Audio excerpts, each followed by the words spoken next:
BNP chairperson Tarique রহমানের মধ্যে এয়ারপোর্টে চলে এসেছেন। তিনি দেশের উদ্দেশ্যে যাত্রা দিচ্ছেন। আমরা আপনাদেরকে দেখানোর চেষ্টা করছি।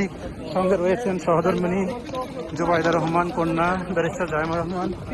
আমরা আপনাদেরকে দেখানোর চেষ্টা করছি তিনি দেশের উদ্দেশ্যে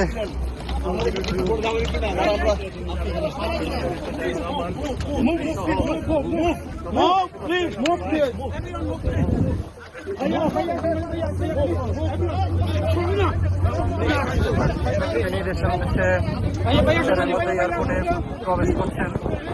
সঙ্গে রয়েছেন